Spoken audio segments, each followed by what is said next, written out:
I'm not going to use names here, but I've had confirmation that the minute that I announced my campaign in the primary, which was not aggressive, I didn't receive a single invitation from MSNBC any longer, despite being the ranking member of the Middle East Subcommittee on Foreign Affairs, a regular guest on various MSNBC shows.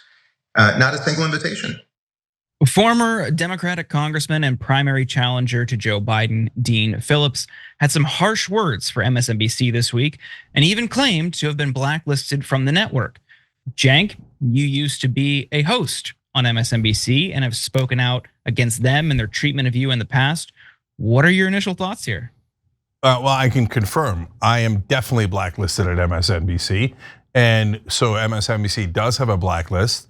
And I'm positive that Dean Phillips was on it because MSNBC at this point is nothing but propaganda, not for Democrats, but for Democratic leaders, Democratic politicians at the top, the Democratic establishment.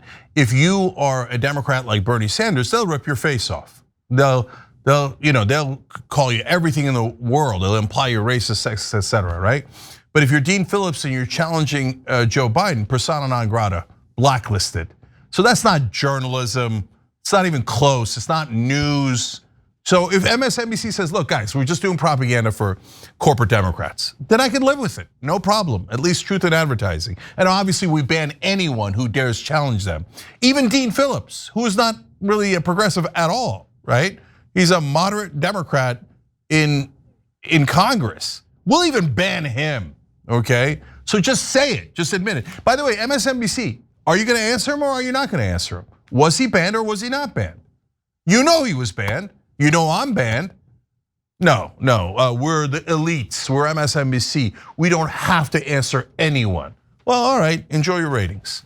During an appearance on Jessica Yellin's News Not Noise podcast, the former Minnesota Democrat called out MSNBC for being the media arm of the DNC. Take a look. I was one of the Democrats that for years just saw Fox News as a mechanism of the Republican Party, right? As the media division of the RNC, if you will. Little did I know that MSNBC is exactly the same, probably, frankly, even more directly tied. If you look at the talent and management at MSNBC, Obama alums, Biden alums, there's a revolving door. Members of Congress become become lobbyists.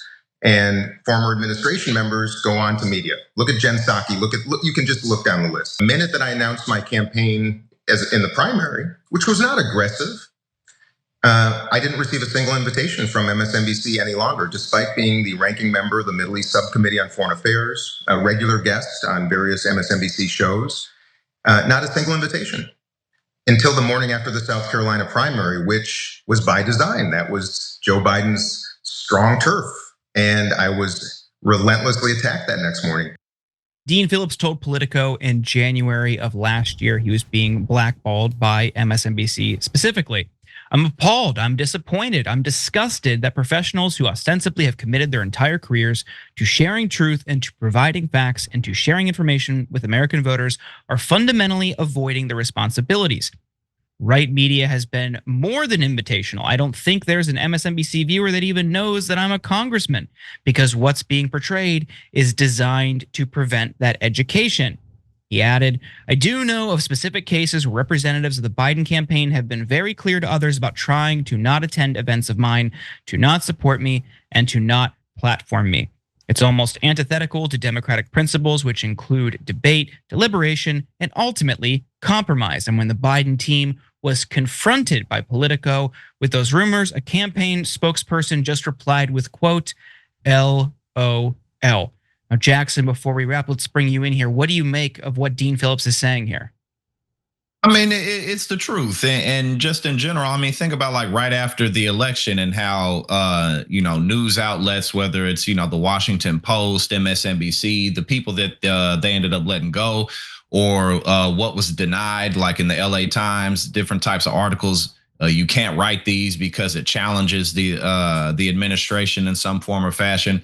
On the one hand, the assumption that as they were saying, we have a mandate, which of course they don't have a mandate. but that, oh, well, this is what all of Americans want, so let's go ahead and just get in line. But also them just bending the knee and kissing Trump's behind because they know that that could get them favor. But also that's the only way that they can have access to interviewing him in any capacity.